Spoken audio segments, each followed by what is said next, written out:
20 জন নিয়ে আজমিরে গেছে, মারহাবা কোন লাগে। আরেক জায়গায় পাইলাম 40 জন নিয়ে আজমিরে যায় এমন একটা জায়গায় বসছে, যেই জায়গাটা হলো উট বসার জায়গা। আর এই জায়গার মালিক হইল পৃথ্বীরাজ রায়, যে মূর্তির পূজা করে।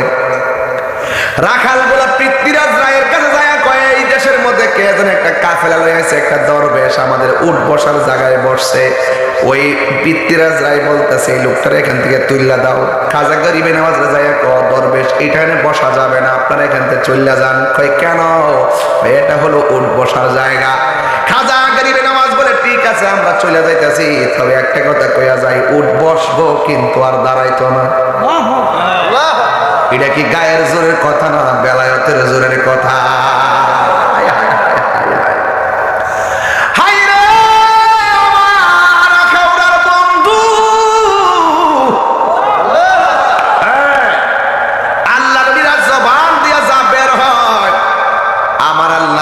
ওলিদেরকে লজ্জা দেয় না, এই জন্য ওলি আল্লাহর চোখের কাটা হওয়া যাবে না। ওলি আল্লাহ যদি তোমার দিকে কঠিন নজরে তাকায়, তলোয়ার দিয়া কাটলে ডাক্তার সেলাই করে দেয়, আর আল্লাহর ওলিরা যদি তোমার কাইটটা দেয়, ডাক্তার কবিরা সেলাই করার সুযোগ পাবে না। কারণ মনের আগুন দেখা যায়, মনের আগুন দেখা যায় না। কথা কোন ঠিক কিনা? এবার আল্লাহর ওলি খাজা গরিবে নওয়াজ যাইয়া এমন একটা জায়গায় গিয়া বসছে, যেই জায়গার ভিতরে দৈনিক 300 জন লোকে মূর্তি পূজা করে 2 বেলা, আর প্রতিদিন ইচ্ছা মতো তেল ঢালে। কিন্তু ওই জায়গার মধ্যে যাইয়া তিনি বসছেন, ওই মন্দিরে কাছাকাছি যেই মাত্র যাইয়া বসছে, ওই মুহূর্তে ঘন্টা বাইরেতেছে আর উলু উলু দিতেছে। হঠাৎ কইরা ওই সমস্ত ওই বিধর্মীরা যারা আছেন তারা শুনতেছে, কে যেন কাফেলা লইয়া একটা সাউন্ড দিছে। সাউন্ডটা কি কইতাম রে বাজান? আল্লাহু আকবার, আল্লাহু আকবার,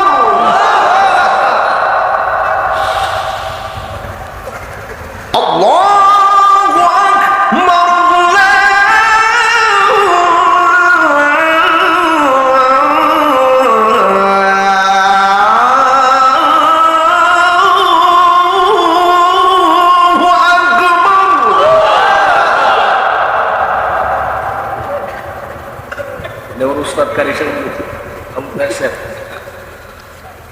আশহাদু আল্লা ইলাহা ইল্লাল্লাহ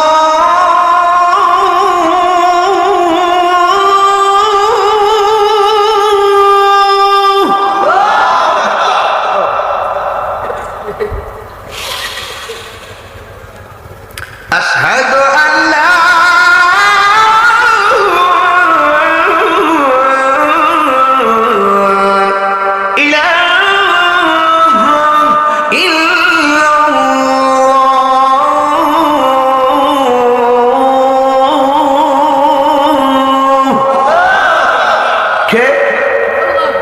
কে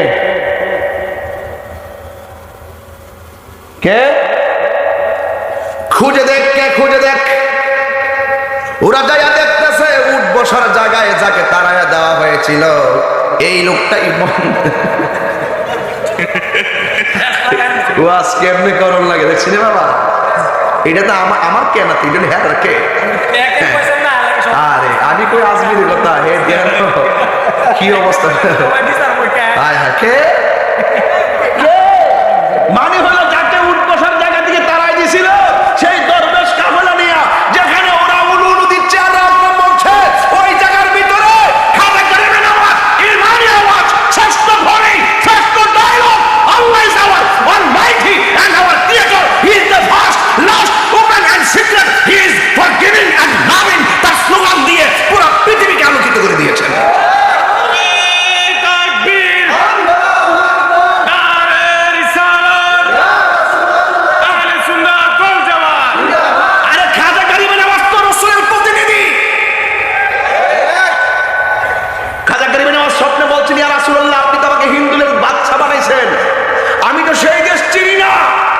খাজা গরিবে নওয়াজ স্বপ্নে দেখতেছেন রসুল একটা রুট ম্যাপ দিছে, ওই রুট ম্যাপ অনুযায়ী তিনি আসবেন। ঘুম থেকে উঠটা দেখে রসুল ঘুমের ভিতরে একটা আনার দিছিল, তিনি উঠটা দেখতেছেন হাতের মধ্যে আনারটা দেখা যায়। আরে মৌলবী সন্ধ্যার সময় বুঝাইলাম হইলে ওয়াজ কয় প্রকার। এখন তো ঘুমাইতেছে চোখে, ঘুম আসার কথা না, প্রেমিকরা ঘুমায় না, এটা আসল সময়। আমি এখন বুঝতেছি এগুলো হলো আসল প্রেমিক, এরা শিখদান কথা কান ঠিক না বেটে? হ্যাঁ, সুসাগুলো উড়ে গেছে, ঘুমের ঘরে উড়ে গেছে, কাঁথা লইয়া করে পড়ে আছে। সকালবেলা আফসোস করে করে তেল ছাড়া পরোটা খাবে, কিন্তু আমরা গভীর রজনীতে সজাগ থেকে দেখে মুর্শিদ নামের মধু খাইয়া গেলাম। আমার দয়াল নামে তেমনি বাজান, আমার দয়াল নামে এত মধু আমরা রে কইরাছে জাদুঘর, ওরে দেখা দিয়া কোলে নিয়া, দেখা দিয়া মনের বেদনা, আমার মন গয়াছে দেওয়ানা। জোরে জোরে কি আল্লাহু আকবার বলা যাবে না? এবার পিতৃরাজ শুনল কে সে এই দেশে আল্লাহ আল্লাহ জিকির করে তারে জাদু দিয়া শেষ করে দিবে। এবার পিতৃরাজের একজন সাধক ছিল, সাধক, তার নাম হলো সাধু পাল। নাম কি? সাধু পালরা ডাক দিয়া কয়, গয়া গেছে উঠ বসলে দাঁড়াইতো না, উঠ বৈশার দাঁড়াইছে না, মাপ চাইয়া উপরে দাঁড় করাইছি। আর এখন যে ধনী দিছে রে বাবা, এইভাবে ধনী দিন আমাদের ধর্মের চুনকানি লেগে যাবে। ও সাধু পাল তুমি যাও, এই লোকটা যখন আল্লাহ আল্লাহ জিকিরি করবে তুমি যাইয়া তার সামনে রাম রাম করবা, আর তার সামনে যাইয়া তোমার যত জাদু আছে সব প্রয়োগ করবা। যেই কথা সেই কাজ। সাধু পাল গেছে তার সাধন দিয়া, খাজা গরিবী নামাজে কাবু বানাবে, ধ্বংস করবে, জাদু দিবে, যুগ দিবে, যুগি দিয়া তারে শেষ করে দিবে। আল্লাহ লীলা গেলা বোঝা যায় না। আল্লাহর ওলি খাজা গরিবী নামাজ আমার আল্লাহর জিকির শুরু করে দিল। যেই মাত্র জিকির শুরু করছে সাধু পালকে পাঠাইছে খাজা গরিবী নামাজকে ডিস্টার্ব করার জন্য, কারণ সংখ্যাই তো খাজা গরিবী নামাজের সংখ্যা কম, উনার সাথে অস্ত্র আছে, ওই তাদের কাছে অস্ত্রের কোনো অভাব নাই, কিন্তু খাজা গরিবী নামাজের কাছে দুইটা অস্ত্র আছে, একটা হলো কোরআন, আরেকটা হলো সুন্নাহ। জোরে কন্যা ঠিক কিনা? আর আল্লাহ বলেছেন উদউ ইলা সাবিলি রাব্বিকা বিল হিকমাতি ওয়াল মাউইযাতিল হাসানা। সুন্দর কথার দ্বারা মানুষকে দ্বীনের দিকে আনতে হবে। লা ইকরাহা ফিদ্দীন, ধর্মের মধ্যে জোর জবরদস্তি নাই, তোমারটা তুমি করো, আমারটা আমি করব। এই মুহূর্তে কাজা করিবে না, সব সূত্র জানা আছে। ওই মুহূর্তে খাজা করিবে নামাজ আল্লাহ আল্লাহ জিকিরের পাল তুলছে। এই দিক দিয়ে পৃথ্বীরাজ রায়ের পাঠানো, ওই জালেমের পাঠানো সাধক নাম হলো সাধু পাল, সে গেছে জাদু দিয়া খাজা গরিবের নামাজকে ধ্বংস করবে। আর খাজা গরিবের নামাজ আল্লাহর জিকির করলে তার সামনে রাম রাম করবে। যেই মাত্র সাধু পাল নির্ভরযোগ্য জাদুঘর খাজা গরিবী নামাজের কাছে গেল, যাইয়া খাজা গরিবী নামাজের চোখের দিকে তাকাইলো। সে তাকাইছে খাজা গরিবী নামাজের চোখের দিকে, আর খাজা গরিবী নামাজ তাকাইছে তার কলবের দিকে। আরো বড় করে বলে সুবহানাল্লাহ। যখন বেলায়েতের নজরটা যখন ওই সাধু পালের কলবের দিকে দিছে, যেই কথা বলছিল তার সামনে জিকিরি করলে রাম রাম বলবে, কিন্তু আল্লাহর ওলির মায়ার নজর যখন কলবে পড়ে গেছে তার কলবের অবস্থা পরিবর্তন হয়ে গেছে। ইত্তাকু ফিরাসাতাল মুমিন ফা ইন্নাহু ইয়ানজুরু বিনুরিল্লাহ। আল্লাহর ওলিদের চোখের ভিতরে আল্লাহ এমন একটা নূর দেয়, এই নূরের আলোতে অন্ধকার জীবন আলোকিত হয়ে যায়। জোরে জোরে কি সুবহানাল্লাহ বলা যাবে না? যেই মাত্র কলবের দিকে তাকাইছে ওই মুহূর্তে সাধু পালের যে জাদুর যে পাওয়ার ছিল এই পাওয়ার গুলা নিস্তেজ হয়ে গেছে। মুখ দিয়ে রাম রাম বলবো আর বলতে পারে না। যখন আর শরীরের মধ্যে একটা তুফান এসে গেছে, দেখবেন কেউ জিকির করলে মাঝে মাঝে দাঁড়াইয়া যায়। বলা হয়েছে তুমি এমন ভাবে জিকির করো যেন লোকে তোমারে লোকে তোমার পাগল বলে, এমন ভাবে জিকির করো। এই ভাগলার ঋতু সাধু পালের মাঝেও একটা হালত এসে গেছে, আল্লাহর রুহানি নজর দিয়া তার অবস্থার পরিবর্তন হয়ে গেছে। আর খাজা গরিবে নামাজ আল্লাহ আল্লাহ জিকির করে, আর তার মুখ দিয়া রাম রাম না আইসা ওই অন্তর এমন ভাবে খাজা গরিবে নওয়াজের দিকে ঘুরে গেছে, ঘুরে যায় বলতেছে, খাজা গরিবে নওয়াজ বলে আল্লাহ আল্লাহ, সে রাম রাম না বইলা শুরু করছে রহিম রহিম রহিম। আর ফাল দিয়া লাভ দিয়া খাজা গরিবে নওয়াজকে দইরা কয় ও মঈনুদ্দিন, ও মঈনুদ্দিন, ও আল্লাহর মহান সাধক, আপনি আমারে বেয়াদবি মাফ করে দেন। আপনার কাছে আসছে, আপনার মায়ায় পড়ে গেছি, আর বুঝতে পারছি আপনার রবের ডাকটাই হলো আসল ডাক। আমি আর পিতৃরাজের কাছে যাব না, আমার আপনি কালিমা পড়াইয়া মুসলমান বানাইয়া দেন। জোরে জোরে কি আল্লাহু আকবার বলা যাবে না? পিতৃরাজের মাথা নষ্ট, আরে আমার মূল জাদুঘর কালিমা পীরা মুসলমান হয়ে গেছে, এই লোকটারে আর রাখা যাবে না, তার হাতে মারা যাবে না, তার ভাতে মারতে হবে। এই কথা চিন্তা ভাবনা করে আনা সাগরের পানি বন্ধ করে দিছে। খাজা গরিবে নওয়াজ বলে পানি বন্ধ করছেন, কোনো অসুবিধা নাই, এক ঘটি পানি নেওয়ার সুযোগ দেন। মানে এক লোটা পানি যখন আনছে, আর ওই দিক দিয়ে আনা সাগরটা শুকায় গেছে। ওই মুহূর্তে এখন চিন্তা করলো খাইছে রে, এখন দিয়ে আরো অবস্থা ভয়াবহ। ওই মুহূর্তে আরেকটা জাদুঘর ছিল ঋত্বিরাজের, যার নাম হলো অজয় পাল। অজয় পালনে ডাক দিয়া কই যাও যাও যাও যাও, আমি যারে ফাটে হে কালিমা পীরা মুসলমান হইয়া যা।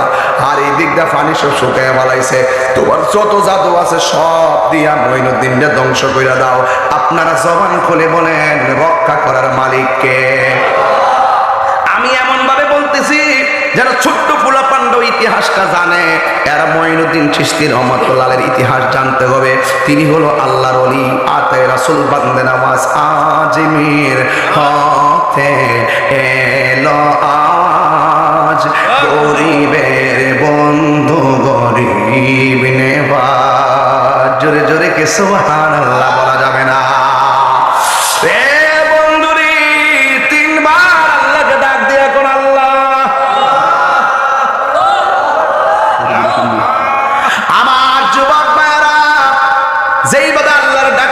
আল্লাহকে ডাকলে আমার আল্লাহ সারা দেয় কি দেয় না?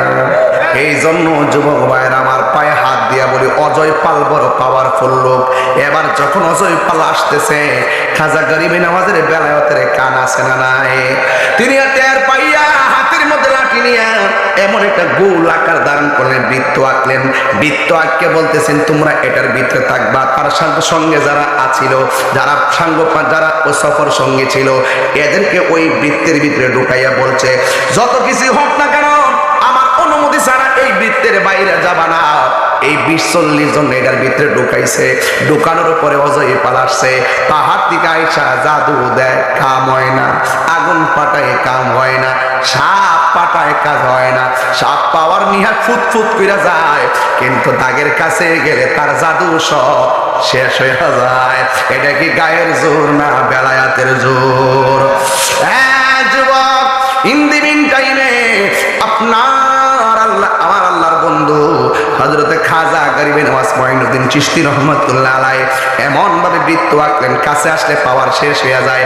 যেমন ভাবে মুসা আলাইহিস সালামকে তারা মারার জন্য সাপ প্রয়োগ করছে, মুসা আলাইহিস সালামের হাতের লাঠিকে আমার আল্লাহ সাপ বানায় দিয়েছে। আর এই দিক দিয়ে খাজা গরিবে নওয়াজকে সাপ দিয়ে মারতে এসেছে, ওই দাগের কাছে আইসা সাপটা অকেজো হয়ে যায়। চিৎকার মারা কি আল্লাহু আকবার বলা যাবে না? যুবক ভাইয়েরা আমার, অনুরোধ করে বলি, আবার সে মনে মনে ভাবতেছে যেহেতু নিচ দিয়া জাদু কাজ হয় না, মাথার উপর দিয়ে তারা আক্রমণ করবে। কিন্তু দেখা যায় ওই মাথার উপর দিয়ে যখন জাদু আক্রমণ করতে আসছে, আল্লাহর ওলি খাজা গরিবে নওয়াজ পায়ের জুতাগুলা খুললা জুতারে ডাক দেখো জুতারে, সে যখন বেশি বাড়াবাড়ি করতেছে, আমার হাত দিয়া তার বাইরে হইতাম না, তুই যাইয়া তার গালের মধ্যে বাইরান শুরু করবি। চিৎকার মাইরা কি আল্লাহু আকবার বলা যাবে না? জোরে জোরে কর না আল্লাহু আকবার। তোমার না দেখলে আমার ঘরে হে রই না মনে রে,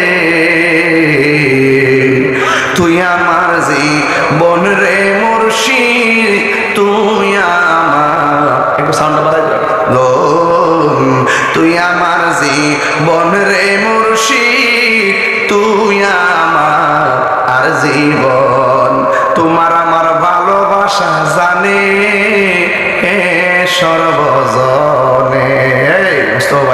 তোমার আমার ভালোবাসা জানে সর্বজনে, অন্ধ চোখের মনি তুমি সাথে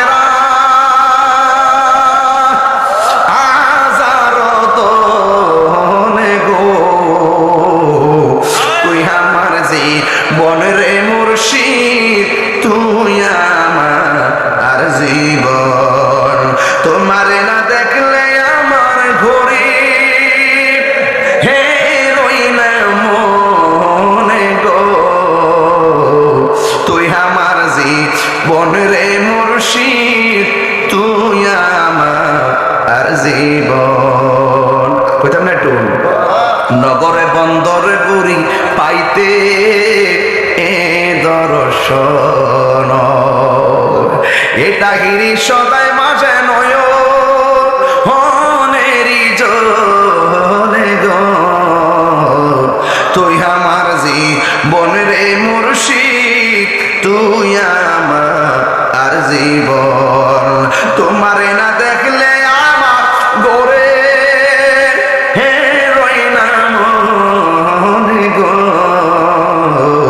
তুই আমার জীবন রে মুর্শিদ তুই আমার জীবন, তুই আমার জীবন রে মুর্শিদ তুই আমার জীবন। আল্লাহ একটা কথা কইয়ালাই, আল্লাহর ওলিদের জুতার পাওয়ার আসেনি। আল্লাহ কয় মান আদালি ওলিয়ান ফাকাদ আযানতুহু বিল হারবে, যারা আমার বন্ধুদের সঙ্গে গাদ্দারি করবে আমি আল্লাহ ডাইরেক্ট তার জবাব দিব। জোরে কোন ঠিক কিনা? আমার আল্লাহকে আমি তার বিরুদ্ধে যুদ্ধের ঘোষণা করলাম। খাজা গরিবে নজর জুতা কাশ দিয়া উইরা যাইয়া ওই অজয় পালের গালের মধ্যে বাইরাইয়া বাইরাইয়া বাইরে বাইরাইয়া খাজা গরিবে নওয়াজের কাছে এনে ফেলাইছে। আর অজয় পাল ডাক দিয়ে কম মঈনুদ্দিন আর দেরি কইরেন না, আমারে কালিমা পড়ায়া মুসলমান বানায়া দে। জোরে জোরে কন্যা আল্লাহু আকবার। প্রেম হাসাই প্রেম কাদায় গো দয়াল, এই কি প্রেমের পাওনা, ওরে খাজা বাবার লাইগা তাহিরি হইছে রে দেওয়ানা, প্রেম করিয়া প্রেমিক মরে রে দয়াল, প্রেম তো মরে না। হাই রে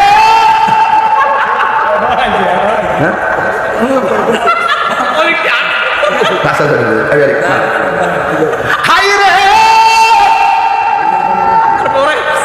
এ আমার তন্তরের বাবা, অন্তরটা ঠিক আছে নি? অন্তর যদি ঠিক না থাকে বাস পচার আগে লাশ পচে যাবে। অন্তর যদি ঠিক থাকে এই দেহের ভিতরে মাটি স্পর্শ করে হারাম করে দিয়েছেন কে? হাত তুলে বলো কে?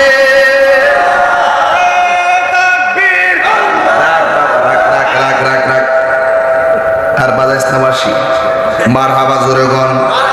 এক ঠেলায় 1 ঘন্টা কথা কইছি, অসুবিধা আসেনি? দেখছেনি ওয়াজটা কেমন নিছি? খেয়াল করছেননি? কোনো কথা ছাড়া 1 ঘন্টা ফিনিশ। মারহাবা জোরে গন। আরো কয়েকটা টিপ মাইরেছি, আবার কাল কারো 3টা টিপ আছে। মারহাবা গন। 3টা ওয়াজ আছে।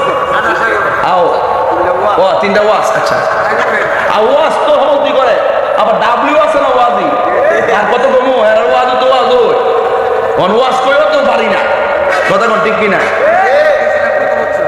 হ্যাঁ হ্যাঁ ঠিক আছে বাজান, সত্যি করে কইবেন আমি যে ওয়াজ করছি ও যৌক্তিক কোনো কথা কইছি? আমি মাঝে মাঝে ঘটনা কইছি, মাঝে মাঝে চেতনা নিয়ে কথা বলছি, কিছু ইশারা দিছি, সমাজের কিছু ইশারা দিছি। মা বাপরে কষ্ট দেওয়া যাবে, এতিমরে ধাক্কা দেওয়া যাবে, এতিমরে সম্মান করলে খুশি না বেজার? আসলে আমার বাবা মা ভাই নাই, 5 জন ছেলে মেয়ে, শ্বশুর বাড়ি বাইক। আপনার মাহফিল শোনায় আমি খুব আগ্রহী, হাতে আমি প্রচন্ড আঘাত পাইছি। আমার স্বামী কথায় কথায় তালাক দিবে বলে, আমার জন্য কাজ করে দোয়া করবেন। মোসাম্মদ রুনা আক্তার। নাউজুবিল্লাহ মিন যালিক। হ্যাঁ খুব দরকার। সে হাতে ব্যথা আছে, তার ছেলে মেয়ে আছে, 5 জন ছেলে মেয়ে আছে। তার মনে কষ্ট হইল যে হাতে ব্যথা পাইছি, অসুবিধা নাই, আমার স্বামী যে মাঝে মাঝে কয় আমার দিয়া দিব, এটা আমার মনের মধ্যে কষ্ট। সাবধান স্বামীরা, সাবধান। সব নদীতে পানি আছে, তাই বলে সব নদী মেঘনা না। তুমি তোমার বউরে সাইরা দিয়া তুমি মনে করছো আরেকটা বিয়ে করলে বা প্রথম বউর মতো তুমি পাইতা না। আমার ফলামন্ডি করে হাত তুলে গো, ঠিক কি দেখো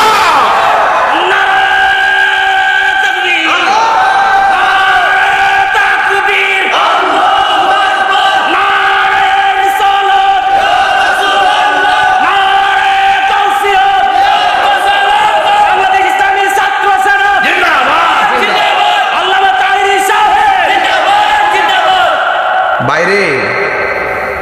তুমি যারা ছাইরে দিতে কইছো, আমি জানি তোমার তৌফিক আছে, আল্লাহর হস্তে তোমার বউর দিকে চাইও না, তোমার বাচ্চাদের দিকে চাইয়া তুমি তার আর এই কথাটা কইও না।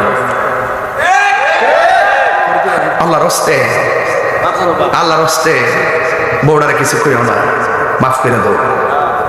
অন্তত তোমার বউরা যে তোমার বাচ্চাটিরে, 5টা বাচ্চারে যে 10 মাস 10 দিন করে রাখছে, এই কষ্টটা খাতির হইলে তারা মাফ করে দাও।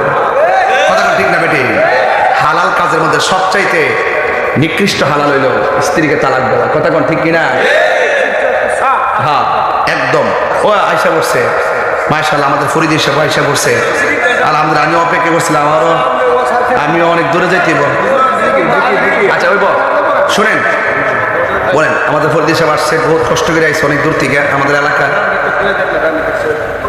রানীখার সৈয়দ আমদাদুল বারি গাউসিয়া ফাজিল মাদ্রাসার প্রিন্সিপাল হুজুর আছেন এখানে। আমাদের ফরিদ সাহেব আসছেন, আপনার আলোচনা শুনবেন। আর আমার বড় ভাই অসুস্থ, আমার বড় ভাই জন্য আপনারা দোয়া করবেন, আমিও আপনাদের জন্য দোয়া করি। এই কই আসলে আর আগে সাইডটা ঠিক মার হাবা জোরে করে সেট করেছি। আমাদের কুকিল কণ্ঠে আই বসছে, মার হাবা জোরে গন।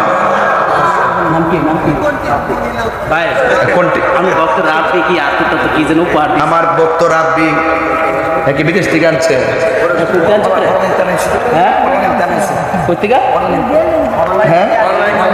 অনলাইনে আনছে। আগে পরে তো বাজারের মার্কেট মার খেলে অনলাইনের কারণে আমি নিজেই অনলাইনে অর্ডার মারি, জুতা দেখলে অর্ডার মারি। এটা যে কত যে যাক আমাদের কি জান আনছে আর কি। মারা বাজরে গন বাজান বউরাইতে এই কথা কইবেন আর কইবেন, তওবা করেন আল্লাহর ওয়াস্তে। ছেড়ে দেওয়া সহজ, ধরে রাখা বড় কঠিন। কথা বলেন ঠিক না বেঠিক?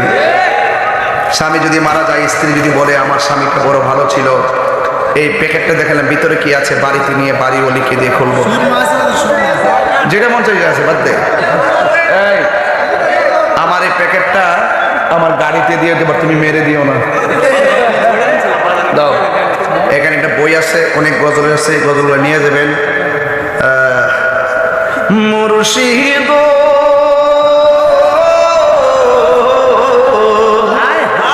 আমারি মন করলা গহর কি রূপ ও দেখাইয়া, সেই রূপের ঝলকে আমার, সেই রূপের ঝলকে আমার কি যে গেল রে, আমার মঞ্জুর নিল আমার মন কারিয়া। ঠিক কিনা? মা বাবারে কষ্ট দেন যাইব, নেশা করন যাইব, ওলি আল্লাহর বিরুদ্ধে কথা কোন যাইব, এতিমদের ধাক্কা দন যাইব, বউরে কথা ছেড়ে দেবেন ছেড়ে দিতে কোন যাইব। কিছু কিছু বেটটা জামাই আছে, এটি বাইরে গেলে পুরো বিড়ালের মতন, আর গড়ে গেলে বেড়ার মতন। প্রকৃত বেড়া হইলে এটা বউর কাছে গেলে নরম হয়ে থাকবো, বাইরে গেলে বাঘ হয়ে থাকবো। ঠিক না বেটি? আল্লাহ পাক ওই সমস্ত ভাইদেরকে হেদায়েত নসিব করুক, আমিন করুন। যাক, আমি দেখেন হাদিয়া 50 টাকা না, তুমি ব্যবসাটা করো। আর আমি এই ফাউডা কারের চেয়ার মধ্যে যেমন তুইলা বইছি, এমনি বইছি আর লড়ছি না। এবার একটু লড়াই, মার হাবা জোরে কোন যাক আলহামদুলিল্লাহ, আল্লাহ যেন কবুল করে আমাদের ফরিদ সাহেবের। বাকি রাত্রি ছোট জি ঘুমাইতে না তাইলে আর কত হ্যাঁ আস্তে আস্তে শুনে। আচ্ছা মাদ্রাসার ব্যাপারে যে বলছিলাম, সাউলের কথাটা যে বলছিলাম, তুমি তুমি একটা কাজ করো, চেয়ার দাও, ওই তুমি একটা এদিকে আসো, ফরিদ সাহেব আপনার সামনে যান, তুমি এদিকে আসো, একটা চেয়ার করো, আর ফরিদ সাহেব সামনে দাও, সামনে না জিকির জিকির না, মানে একটু কাজ আছে, কথা বলতেছি, একটু কাজ করতেছি না, জিকির না, আর ওই সাইড ঠিক আছে তো,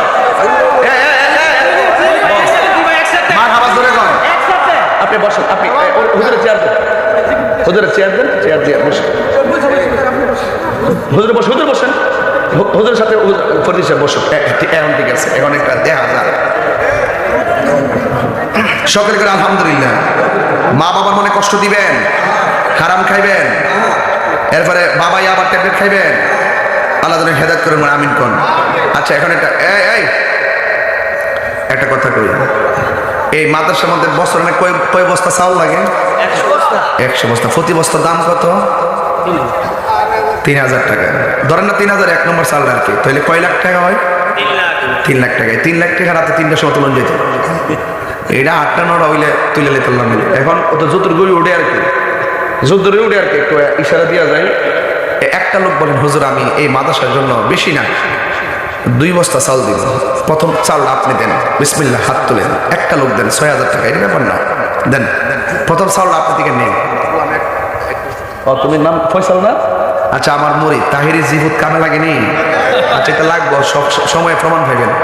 ফয়সাল বাড়ি শেরপুর, মুরিদান সব চিনি আমি, নাম টাম যা আছে, এটা এই ফিসার আমি করি না, যে চিনি না তোর মতন হলে গরুটি জমা লেগে বাকি বাকি লেখো লেখো বিসমিল্লাহ। ফয়সাল দিব 2 বস্তা চাউল, জোরে কোন মারহাবা, ব্রেকেটে লিখে রাখেন ফয়সাল তাহিরি, আমার না পাইলে আমার থেকে নিন, মারহাবা জোরে কোন। আচ্ছা ঠিক আছে ফুত, আল্লাহ তোমার তৌফিক দিয়েছে, গাড়িটা চালো আরো দিব, আল্লাহ কবুল করুক, আমিন কোন। বাজান 2 বস্তা খাইছেনি, আল্লাহ তার আপনি হায়াত দারাজ করেন, ব্যবসা বাণিজ্যে বরকত দেন, তার মা বাবার গুনাহ মাফ করেন, আমিন কোন। যাক তার পরিবার ডেলিভারি কেসে মারা গেছে, আল্লাহ যেন তার পরিবারটাকে জান্নাতুল ফেরদাউসে আলা মাকাম দান করে, শহীদের মর্যাদা দান করে, বলেন আমিন। আর আরেকজন দিবেন, আরেকজন দেন, হুজুর আমি 5 জন দিকে লই 2 বস্তা করে না, আরেকজন দেন, আমি 2 বস্তা দিব, আরেকজন দিয়ে দেন, আপনার এই হাউস থেকে দেন না, স্টেজ থেকে একজন পাইছি, এখন এই পাবলিক থেকে দেন একজন 2 বস্তা চাউল, বাপ মা রুহের মাগফিরাতের জন্য, কে দিবেন হাত তোলেন, শর্টকাট। আমি মাত্র 10 বস্তা চাউল তুলব, কয় বস্তা? 10 বস্তা হইলে আমার মোটামুটি 2 মাস তো যাইব, আলহামদুলিল্লাহ। আরেকজন দেন, হুজুর আমি দিব 2 বস্তা চাউল, কে দিবেন হাত তোলেন। আরেকজন, একজন 2 বস্তা, আপনার এই হাউস থেকে দেন, এই আলাউদ্দিন করে, আলাউদ্দিন তুই আলাম লিখা আমার ভোট আলাউদ্দিন।